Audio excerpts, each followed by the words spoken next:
Now, in the next interesting panel that we have for discussion, which is decoding the evolution of game consumers' behavior, or gaming consumers' behavior, I would say, the panelists will talk about how the gaming consumers' behavior has changed over the years with a boom in the industry. I would like to welcome on stage Mr. Rishi Alwani, first of all, who is the communications manager and writer of SuperGaming. Please welcome on stage Mr. Rishi. Of course, with a round of applause. After Mr. Rishi, would like to take the honor to invite Mr. Surojit Roy, Head of Studio, CrazyLabs India. Please welcome Surojit. Along with him, would like to welcome Mr. Faraz Sayyed, Director, Carat India. Please welcome Mr. Faraz.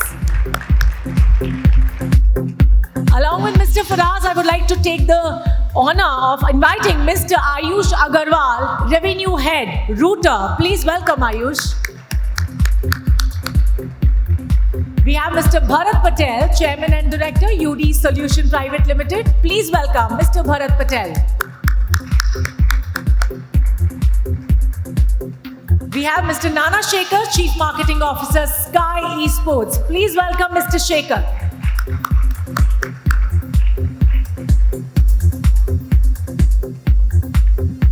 And along with our eminent speakers on the stage, we have our session chair, means our moderator, Mr. Sujai Rajapaul, AVP Strategic Planning and Insights at Sales Sony Picture Networks India. Please welcome. Good morning to everybody here, and thank you for joining us.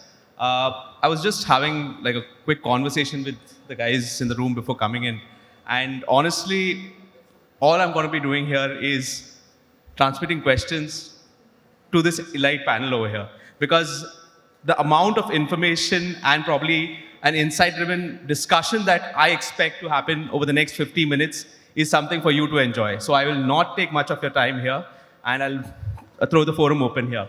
So to start with, the gaming landscape in, I wouldn't say India in this space, but because it's flat, right? It's open to all. So what we'd like to really start off with is, how have you seen the landscape change over the recent period, over the last 3-5 years, and where do you see this go? At the moment, I think I would say I'm kind of happy to be here. I've seen the gaming, right? I would start because I'm from the old time when IBM first started, a PC man, So ever since then, it was more for an acquaintance part of it, and now the current time has become such that the people have really taken it as a kind of a career. So I think, when we talk about the time that people are consuming, especially the gamers, close to around 8.5 hours a week on the gaming aspect. And when we talk about the revenue part, it's generating more than around, $8 million a year by 2027. So I think there is a huge shift which is happening from a non-gaming arena to a gaming arena. And that's where people are really coming in. And I see there is a tremendous scope, not only in India, but also abroad, which has been there since quite some time. But now with the Indian themes and mythology, I think it's going to be much more in India as well.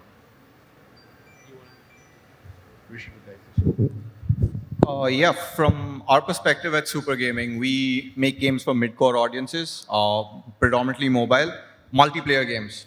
And what we've seen in the last 2 years or so, from India at least, is we've seen an increase in player base. We've seen, I think over 60% of our audience now is India. And a lot of them are playing shooters. A lot of them are playing our shooter called Mask Gun. A lot of them are playing our social deduction game, Silly Royale. In addition to the other game we also make, which is Pac-Man. So we have seen an evolution in terms of time spent, in terms of new players coming in, and even in terms of general awareness. That's something we've seen increase in the last 2 years or so from the Indian market. So one more aspect that has changed over the last 2 years is typically the uptake of digital, not just for gaming. So how much of a rush, like for example, the diaspora that is taken to gaming, have you seen the depth and width? When I say depth and width, I mean, when I'm talking about India as a whole, the penetration increasing as well as the age group that's coming in. Do you see quite a bit of variance in that? Yeah, see, ever since the internet and the mobile became easily accessible for these gamers, right? Especially in the last 3 years, the gamer penetration has been at a very fast pace and it's growing a lot now. And thanks to games like PUBG, BGMI and all of it, the tier 3 city players started becoming a lot more than what it was 5 years back. And them playing it as a casual and then moving into esports as a category for them, that penetration has been really high in the last couple of years. Yeah, to add to that, what we've seen with our games is we have a social deduction game called Silly Royale. And we have usually seasons based in the games where there are player challenges. More often than not, our top players in the leaderboard are from tier 2, tier 3. So we're seeing cities like Meerut, we're seeing cities, small villages in Orissa, we're seeing people across the board. And in terms of demographics, it's an interesting mix. We see a lot of our players, a lot of them playing with parental supervision, 12 and under, but we're also seeing the other end of the spectrum as well. Right. And those are parents playing with their children too. Right. So for us, we do see a situation where gaming is cutting across demographic and psychographic lines. To add to that, I'll say that, in addition to gaming is something which was seen as a hobby to something to rejuvenate to now being taken up as CS, esports and profession. But there's something that at Router we have realized is that gaming content creation has also become very significant over a period of time.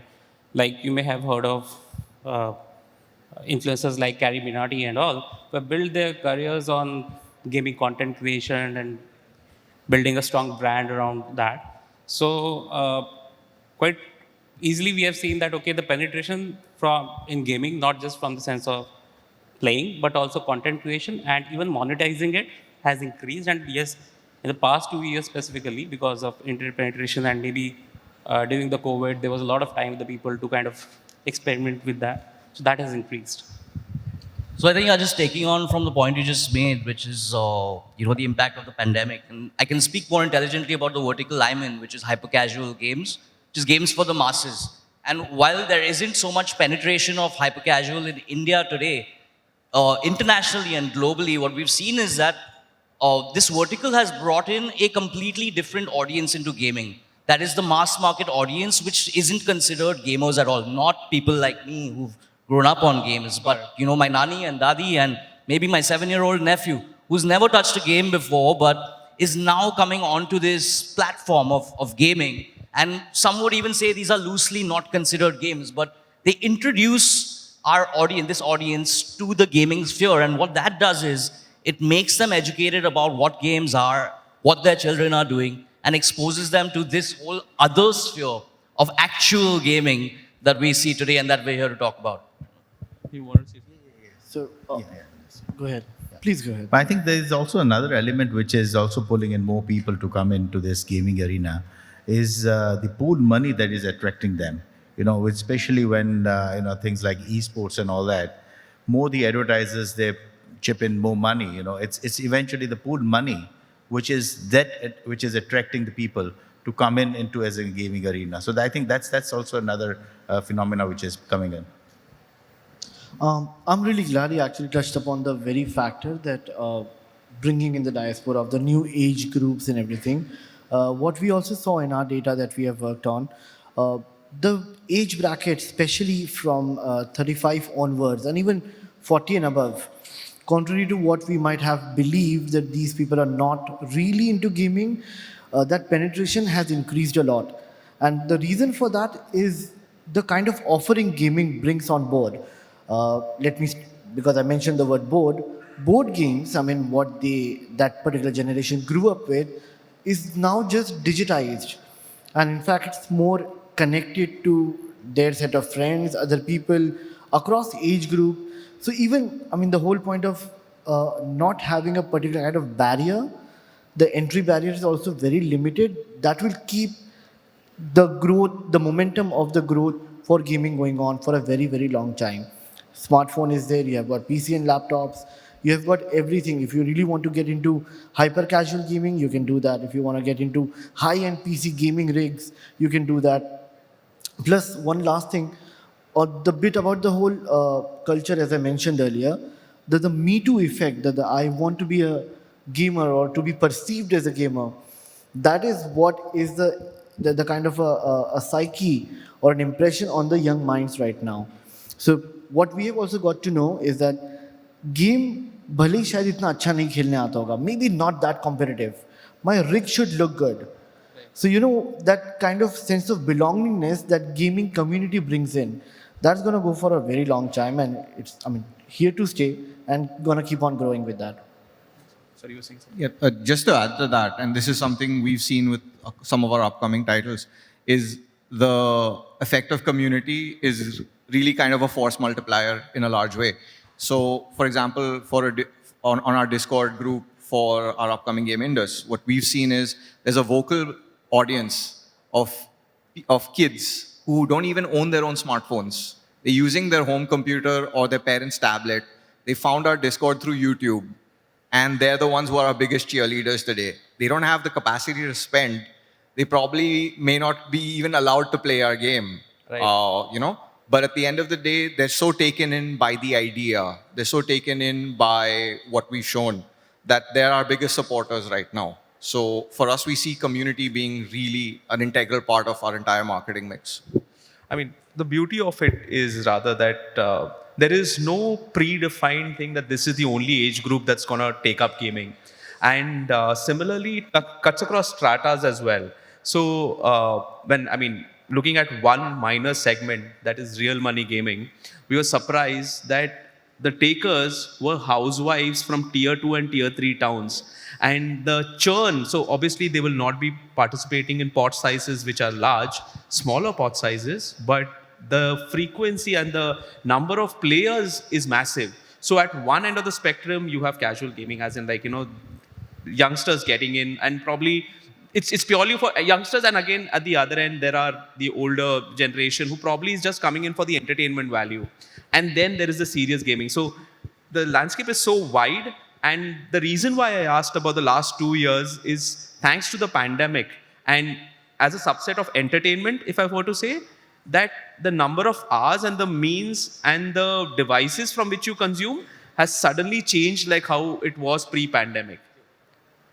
Sorry, I thought you wanted to... Okay.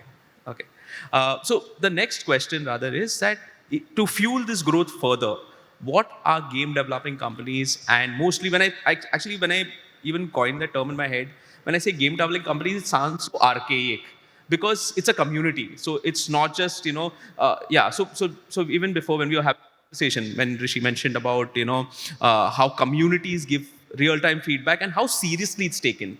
So it's not like, okay, there's a market research team who'll go listen to them, then churn out, etc. No, this happens real time, right?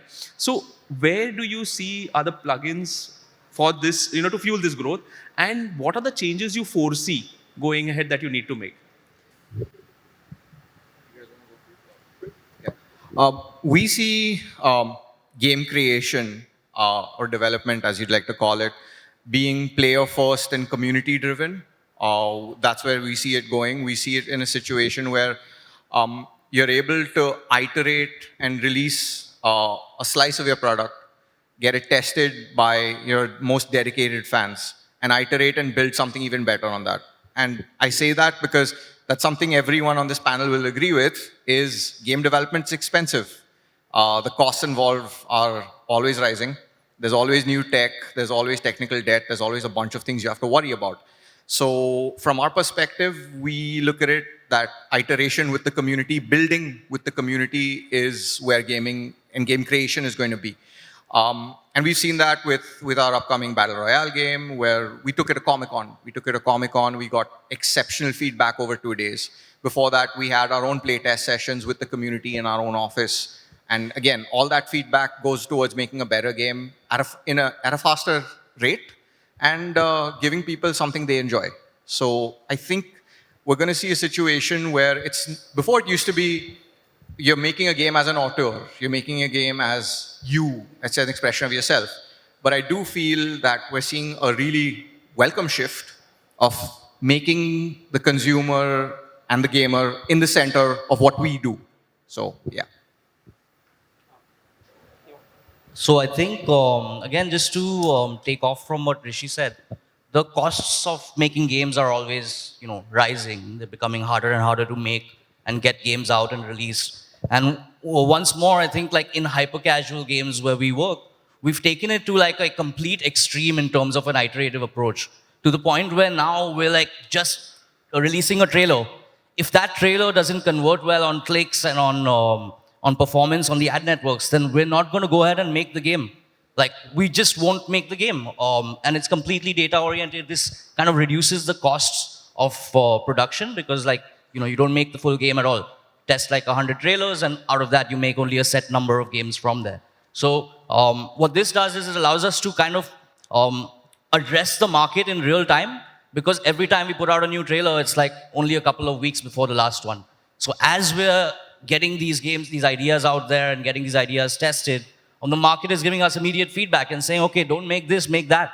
And, and only then do we go ahead and actually build out the full game. So it's kind of like we've broken it down to even smaller segments and now taken it to, I would say, like an extreme in terms of an iterative approach. Adding to that, I think communities are I think they're a very strong foundation for any kind of economy for that, and specifically in gaming and esports economy. A lot of publishers are not sensitive towards it, and a lot of publishers have really understood that, okay, India as a market is mobile first, okay, and while they had their own games, etc., on consoles and all, but lately they have started pushing out a lot of mobile games, mobile versions of the same game. So they've realized that, okay, if they really want to push it out, they always are testing those games first on the Indian consumers, etc. Okay, and we ourselves have been one of the party to that particular whole journey, where like a lot of those players have come to us asking us that, okay, we are thinking of launching this particular game in India. We have just created this particular, maybe a trailer or maybe a level 1 for that. Maybe can you go ahead and might as well test it out in your community, or maybe roll it out with few of your content creators. See what's the kind of feedback from the player as well as the people who are consuming the content. Because if there's a consumer of the content, of a gaming content, right, he can really give you a feedback that okay, whatever he's watching, is he really interested in playing that or not? So that's also something that they're really sensitive towards, because at the end of the day, pushing out a game, playing a game, etc. is good, but there's a whole economy around it that they're really sensitive towards. Okay. So, I mean, when there's tech, where there's investments, obviously you're also looking at revenue. So one aspect is where the revenue comes in from the users. There's one more aspect where there's brands who want to get into the game, right? They also want a piece of the pie. So currently, what are the formats or what are the avenues where you see brands? So currently, what are they using? And again, I see that this is a space where there's a lot of scope, because it's not linear. When I say linear, in the sense, it's not one way, right? So there's a lot of interactivity that can be done, right? So where do brands come in over here, and what are the formats in which they can access them? So lately, even brands have become a little bit sensitive towards intrusive nature of advertising, and where earlier there used to be some kind of in-game integrations with multiple players, etc. They're a little bit sensitive towards it, even because even the publishers are really sensitive towards it. The gaming publishers, that okay, to push out certain brand advertising in the middle of the game, users may not as well like it, etc. Okay, so there has been sensitivity from both the ends. In addition to that, there are serious games which require multiple years of development, research, and a lot of investment. So doing some kind of brand integration in them for short term is not at all possible. Okay, so lately, yes, we have seen that okay, brands have really understood that while you cannot go in game, there is a lot of economy, there are a lot of opportunities around it, which include a lot of people like us, people like Skyesports, etc. When we are there for gaming content. We provide a single platform for where there are creators, players, as well as consumers, a whole economy over there where they can really indulge. Again, regular media channels, right, maybe, or your banner videos and maybe influencers, etc.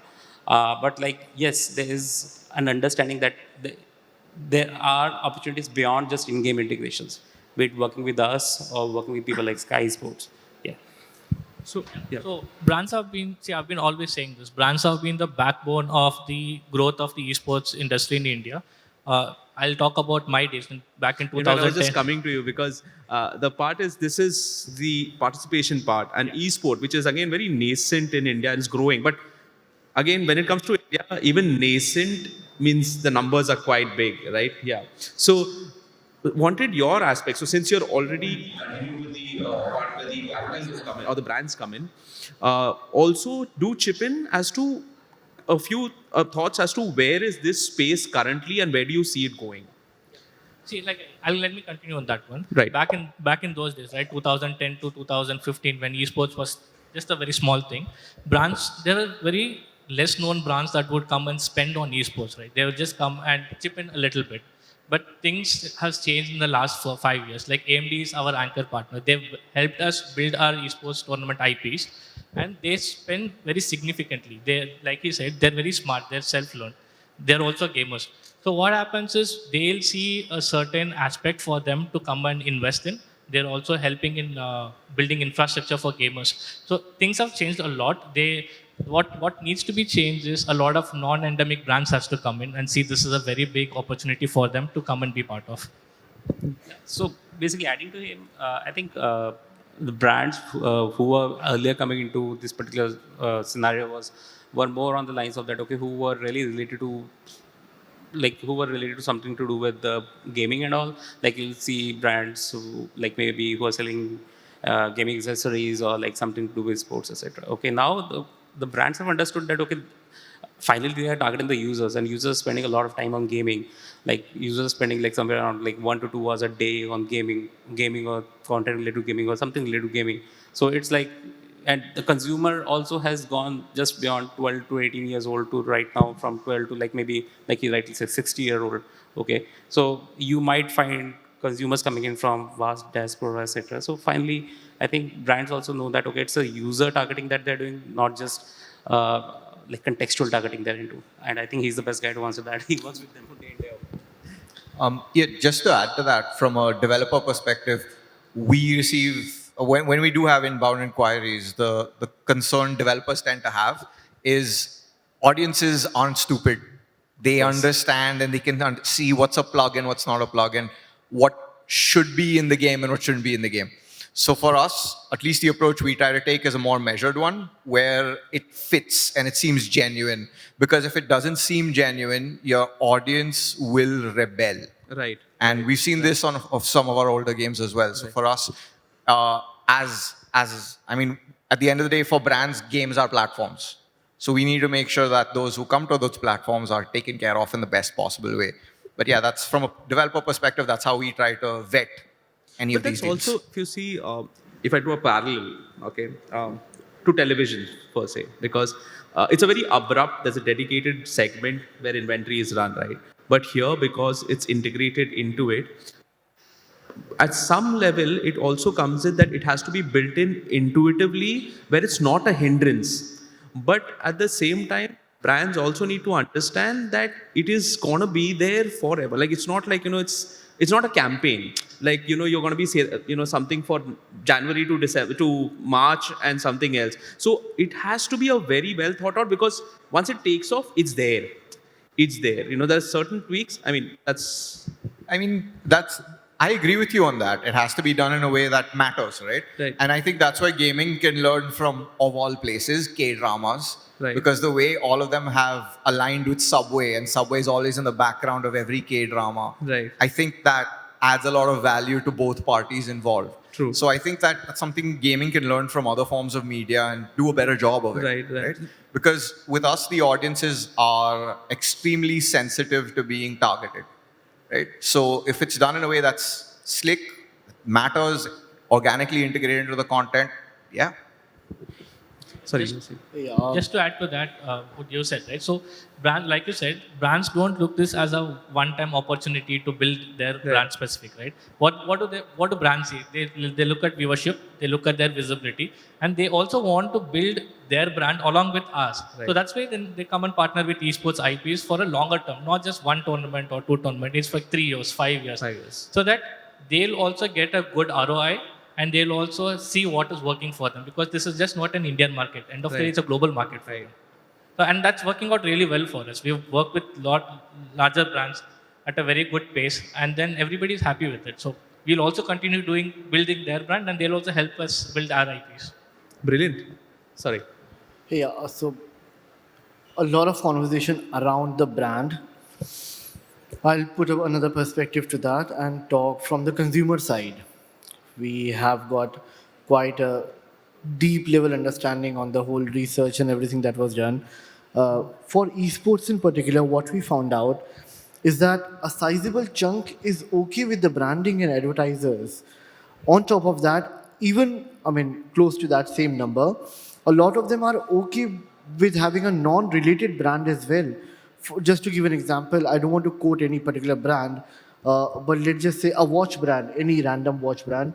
If they are sponsoring an e-sport event or a tournament, there is a sizable audience which are okay with that because people now understand. I'm talking audience. The consumer and audience actually understand that ecosystem. They know how to gauge which esport tournament is actually big, how the big gamers and players are coming on board. The prize pool matters a lot. So there is a huge, I would say, a huge degree of receptivity towards the brands as a sponsor or advertisers on board for anything related to gaming. I mean, obviously the in-reward branding and other such kind of things tend to be sometimes annoying, but they also tend to give and furnish a very good level of attentiveness. Let engagement be apart, but they do kind of get and grab you that kind of attention what brand needs. It's all about aligning your objective with the medium that we have. I mean, right from just a plain in-game branding with a display ad whatsoever, then it can go up to creating an IP as we just discussed in the previous session.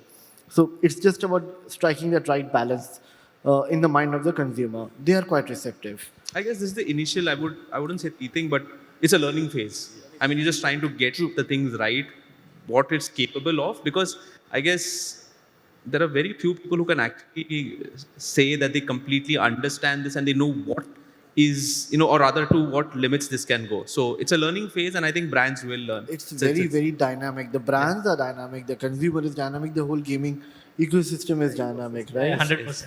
It's, so with that entire dynamic nature, taking to the next one. So with because of the format, right, the consumer becomes a creator, as in the player becomes. So especially when you look at it at esports as well as the domain, as because at some level, the level of, I mean, at some point, the level of participation of the end user is, I won't say restricted, but is in a way there is a domain, right? So you do have a sense of control of what a user can do. But in spite of that, there is still a far more contribution to the creation aspect, from the user's point of view. So because of this element, because there is one element which possibly could not be something that you control. Yes, you have created a defined environment where you can do stuff, but with the user coming in and within that environment also, you cannot predict what he or she might do. So do you see that as I mean, it's the beauty of this entire platform, but what are your thoughts actually? I don't even want to color that statement, but what are your thoughts on that one? So that, may I? Okay, sorry. Creators right now in any era, to be very honest, are more like artists. They would want to showcase their work. And in this day and age, with the connectivity that we have and everyone are able to access that kind of content, the creators, personally, what I feel, they tend to become influencers, okay, very quickly and very easily. It's not about expressing the artistic feelings that they would have towards any kind of content. I'm only talking about game or game reviews or even live streaming. It's more about becoming more of influencer. So talking about how is it going to affect the whole gaming ecosystem, the effect is going to be quite huge, but it's only going to be positive. It's only going to inspire more and more people to take it up. One very small example, there have been always very popular gaming streamers like Kariminati is another who have built up careers on that. I can't recall the name. Who was a top YouTube guy globally, which T-Series took over? PewDiePie? The international YouTube. PewDiePie, thank you so much. See, that's what. He built out careers out of that. Tanmay was nowhere to be seen. Tanmay Bhatt was talking all about the comedy, with the AIB and everything. Post the pandemic, even he started streaming gaming content. Right? So that's the kind of things that we are moving into, and every player can become a content creator on their own, and it's only going to grow from there onwards. Okay. Sorry, you would. I think when it comes to content creation, right, like same one with platforms like Router and all of it, the industry has changed so drastically. And just to add to that, every small person whom you don't know, they have come online, they have made themselves as content creators, and they earn a lot. And by earning a lot, it's not just money; it's fame, the popularity, and they also become self brands. They themselves are brands now. Like take Scout for example, right? He used to come and train to participate in Skyesports Championship, the first edition, and now he owns an Audi, he owns a Mustang. Like this is all only from content creation and esports. Esports, of course, yes, he's a player, but largely from being a content creator. So that is the kind of industry this has become. And Scout is just one example. You have Mortal, you have Thug, you have Jonathan. Jonathan today is a brand ambassador for n number of things. So the industry has going to that phase, and yeah, Ayush can add more to that. So yeah, so like he said that okay, like I think us as Router, I think we have the front seat to view to, and we have that kind of view in terms of the creator economy around gaming. Okay, and we've seen creator economy growing from like maybe a mere 1,000 creators to right now on our platform itself, they are like close to what, like 350 or I think 400,000 creators. Okay, like you said, like and again, and they vary. Like there are professional esports players like Jonathan, Shirmam, etc., who are really good at it and they're creating content. And like he said, like it's not about just creating content, they're playing, etc., but like it's naturally that entertaining because the consumer also likes what the influencer is doing. And then on the other hand, there's like this 45 or I think 48-year-old lady. I know her nom de guerre. She's called Blackbird, and she and like even she's having like I think 8 million followers on Router. Okay, that's the kind of crazy content. And like when she's playing and like people are really following her, people are talking to her. Like there are kids who are talking to her. They're 24-year-old who are talking to her. And then on the other hand, we have a 7-year-old kid named Vivon. Okay, and I think he's been in the press a lot lately because like he's got the best of the best brand endorsements with him, and like he himself, I think he monetizes his content and like makes somewhere close to like 8 lakhs or 10 lakhs rupees a month. That's the kind of monetization of the content that he gets. So again, the creator economy again is not just around the top esports player anymore. Okay, you will find creators in T2, Tier 3 towns. We have creators coming in from very small towns in West Bengal, and they are doing really well. They're females, 28-year-old, I think 32-year-old females who are doing good, and they're earning money for their families. They're the kind of source of sustenance for their families. That's where it has led towards. I just want to add, who doesn't want to play games all day and make good money, right? I think that we all grew up wanting to do that, and if like could go back to doing it, I think. You need to be good at it, and you need to be having that kind of content. Absolutely. So what you were saying was that you need to be good at it and you need to have that creativity. But I think like growing up around and with games, what it does is it makes you intrinsically creative. And so for a lot of us who got into the industry on the creator side, I think we've all grown up growing games, or at least majority of us have grown up playing games. And so when you grew up in that environment and you are thinking like that, you are naturally inclined to now start thinking, even from a professional standpoint, how do I get into this space? And back in the day, this space didn't exist. Today it does. That's the beauty of it. If I was growing up today, I would just be playing games all day and streaming, to be honest with you. Just to add to that, for us, while sure, there is the influencer economy and creator economy that the greater audience loves, for us, we look at it as valuable feedback. Whenever we're creating a game or we're making something and putting it out there, their feedback matters a lot more than some would realize. And it's not just our studio. Every game studio worth their salt is paying attention to what creators are saying regardless of the platform they're on. And that kind of matters because it shapes how we develop our game. It shapes how we talk to our community and even shapes certain design decisions under the hood that you may not realize until the game's out. So yeah, I mean, for us, it's been great to see this part of the business grow because it allows us to iterate better and ship better games. Right. So again, I mean, not just to Gnana, saying now, if you look at this part, so there's a viewership for this content, right? And I'm saying content because purely, I mean, using the age-old convention of naming things, right? So with this creator economy, which is again spread across the length and breadth of the country, what do you see as new trends which probably would surprise you? I mean, in a way, when it's from the viewership lens. So what kind of viewership has drawn in? I mean, what has come in over here? See, again, splitting the viewership, right? When we do esports specific, this one, what has worked for us is localization and regional content. When we deliver esports, we don't do it in just one language. We are known for doing it in 11 languages. So recently, when we did the Southeast Asia Championship, we tried doing Thai language because it was from that region, and we were blown away. We had 7,500 people watching. So this is what we are trying to do, understanding what the audience want and delivering it to them in their style, in their language. This is something that has worked out for us. Yeah, to add to that, what we've seen, we've operated on both sides of the spectrum. We've done stuff with micro-influencers. We've done stuff with the bigger guys like Live and Sun as well.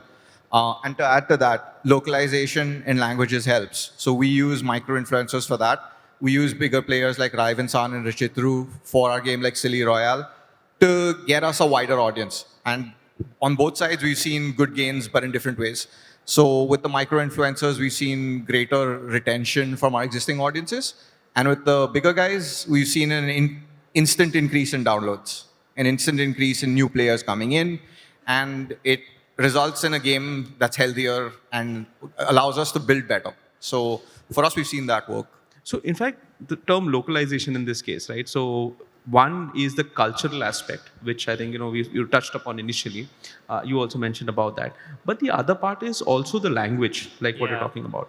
When you look at print and television and other consumption, right? So you see that for our country, for India as well, the regional pull is still pretty, I won't say still, I would say it's, in fact, that is the one which is driving on, all quarters. So how, I mean, because both of you spoke about that, right? Localization. So I'm just breaking it down into two aspects, the cultural part and the language part.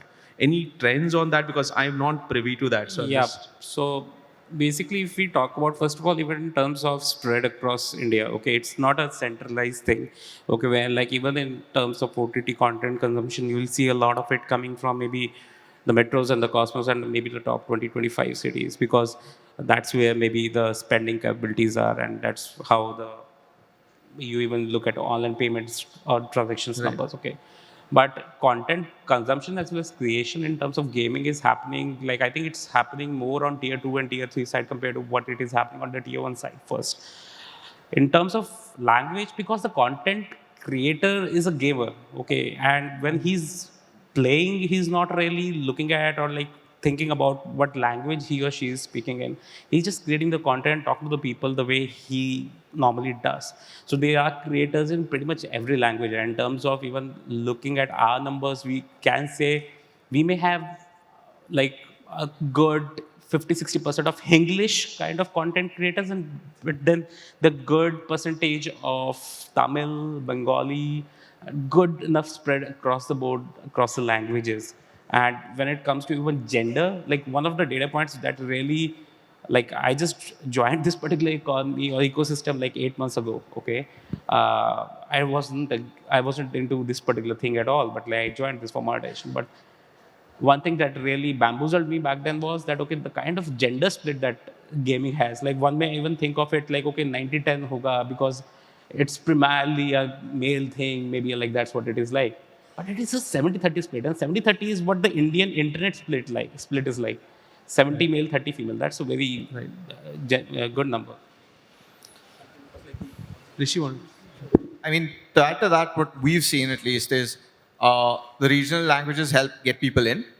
But when you add another component to it, like let's say voice chat, which we did recently in Silly Royale, the amount of time people spent in game went up, but they were all talking in English.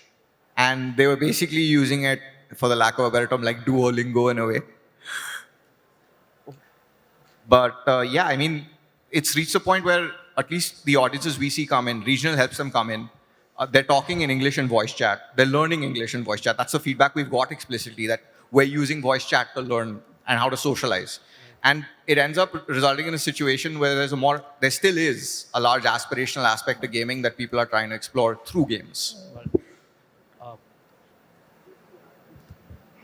just to add to both those points, on the tier 2 and 3 and the learning part of it, that is absolutely true. What we have also observed is that the driving force behind the youth and everything for to pick up things, as I was mentioning earlier, the sense of belongingness, the language barrier is there, and but that is only helping them to grow more. So that is only get the penetration more and more. Let me put it this way: it's like watching cricket. You enjoy watching cricket, you enjoy consuming cricket. Would you want to watch it in English commentary or Hindi? That is the only difference.